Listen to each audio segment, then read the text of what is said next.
زندگی برای همه ما پیش اومده که برای انتخاب بین دو چیز گیج شده باشیم. یا اینکه تصمیم گرفتیم که کاری رو انجام بدیم ولی میخوایم خیالمون راحت باشه که این کار برامون خوبه یا نه. نمیگم حالا کارهای بزرگ زندگی مثل انتخاب رشته کنکور و انتخاب همسر و انتخاب شغل آینده. حتی برای چیزای کوچیک‌تر، تو میخوای ماشین بخری، گیج شدی که خدایا ماشین شاسی بلند بخرم یا سواری. میخوای انتخاب واحد کنی، نمیدونم 18 واحد بگیرم یا 21 واحد. تصمیم داری که بری مسافرت اما نمیدونی که به نفعت بری یا نه. از این نمونه ها بگیر تا همون موارد بزرگتر مثل ازدواج و انتخاب شغل و مسائل سرنوشت ساز. تو این موارد چطور تصمیم میگیری؟ خدا برای زندگی آدم مؤمن حتی تو مسائلی که سر دوراهی گیر کرده راه حل گذاشته. یعنی آدم مؤمن حتی سر دوراهی نمیشینه و خودشو تنها نمیبینه و سر دوراهی میشینه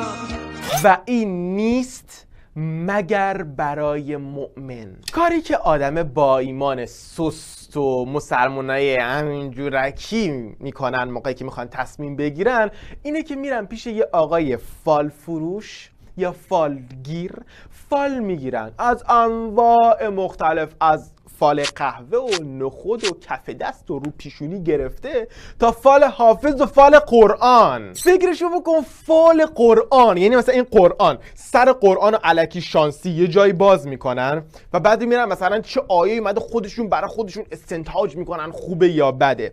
مثلا اینجا لیکفروا بما آتیناهم، لیکفروا بما آتیناهم، برای این کفر، برای اینکه کفر بورزن برای این چیزی که براشون آوردن. نه این کفر خیلی بد، این کار انجامش نده. بی خیال مگه قرآن برای این مسخره بازی هست؟ حالا بدتر از اون اینه که آخوندها هم این کار رو انجام میدن، اسمش رو هم میذارن استخاره از قرآن. ملت هم میگن خب این با قرآن دیگه. اینم که یارو بالاخره ریش و عمامه و یه چیزی میفهمد. نمیدونن که این دقیقاً همون کاریه که مشرکین قبل از اسلام انجام میدادن تو تصمیم گیری. وقتی شک داشتن که یه کاری رو انجام بدن یا ندن، یه کار شانسی میکردن و بهشون میگفته که انجام بدن یا نه. مثلا یه کفتر میگرفتن مینداختن تو آسمون، اگه میرفته سمت راست انجام میدادن، اگه میرفته سمت چپ انجام نمیدادن. یا اصلا همین فال هایی که الان میگیریم اون روز هم بوده. ولی مؤمن، شخص مؤمن وقتی میخواد کاری رو انجام بده از خدا میخواد که اون راه درست هرچی هست اتفاق بیفته. یعنی کارش رو میسپاره دست اونی که هم توانای مطلقه و هم دانا به آینده. چرا فقط مؤمن؟ چون فقط مؤمن 100% اطمینان داره به اجابت پروردگار بعد از دعا. حالا چجوری از خدا بخوایم که کاری رو که میخوایم انجامش بدیم اگر خیر باشه مقدر کنه و اگر نباشه خودش جلوش رو بگیره؟ ببخشید میشه اون موبایلتون رو بردارین؟ بله لطفاً همون موبایلتون رو بردارین، برش دار، چون نشستی واقعاً برو برش دار، از این صفحه تلویزیون عکس بگیر. الان به دردت میخوره، برو بیار. اووردی؟ از صفحه تلویزیون عکس بگیر لطفاً. صبر کن. آها. رسول الله علیه السلام میفرمایند اگر کسی از شما قصد انجام کاری را داشت 2 رکعت نماز غیر فرض بخواند و بعد بگوید اللهم انی استخیرک بعلمک و استقدرک بقدرتک و اسألک من فضلک فإنك تقدر ولا أقدر وتعلم ولا أعلم وأنت علام الغيوب اللهم فإن كنت تعلم أن هذا الأمر، کارش رو میگه یا بهش اشاره میکنه، خيرا لي في عاجل أمري وآجله في ديني ومعاشي وعاقبة أمري فاقدره لي ويسره لي ثم بارك لي فيه اللهم وإن كنت تعلم أنه شر لي في ديني ومعاشي وعاقبة أمري في عاجل أمري وآجله فاصرفني عنه واقدر لي الخير حيث كان ثم ردني به. از این عکس گرفتی؟ حالا از این عکس بگیر. بارالها از تو به خاطر علمت درخواست خیر میکنم و به سبب قدرتت طلب توانایی میکنم و از کرمت میخواهم، چون تو توانایی و من ناتوانم و تو میدانی و من نمیدانم و تو دانای غیبی. بارالها اگر میدانی که این کار، اینجا کارشو میگی یا بهش اشاره میکنه، برای دین و دنیا و عاقبت کارم و برای حال و آینده‌ام خیر است، آن را برای من مقدر و آسان گردان و سپس در آن برکت بینداز. و اگر میدانی که این کار به مصلحت دین و دنیا و عاقبت کارم برای حال و آینده‌ام نیست، آن را از من دور کن و مرا از او دور بنما و خیر را هر جا که هست برایم مقدر فرما و سپس مرا به آن راضی کن. از اینم عکس گرفتی؟ بیام.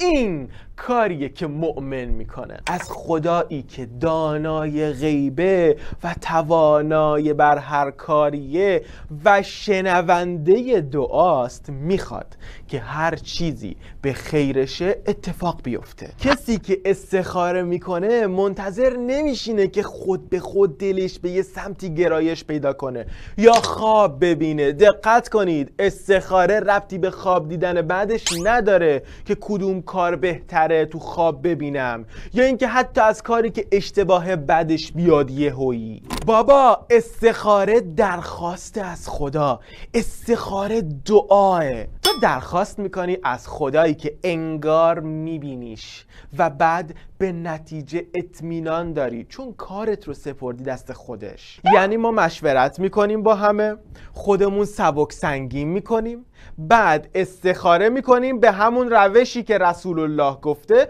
و بعد کاره رو انجامش میدیم. استخاره جادو و جنبل و ورد و اینا نیست، درخواست از خدا. باز میپرسی که خب از کجا بدونم جواب استخاره چی بوده؟ مگه تو وقتی دعا میکنی میپرسی از کجا بدونم جواب دعا چی بوده؟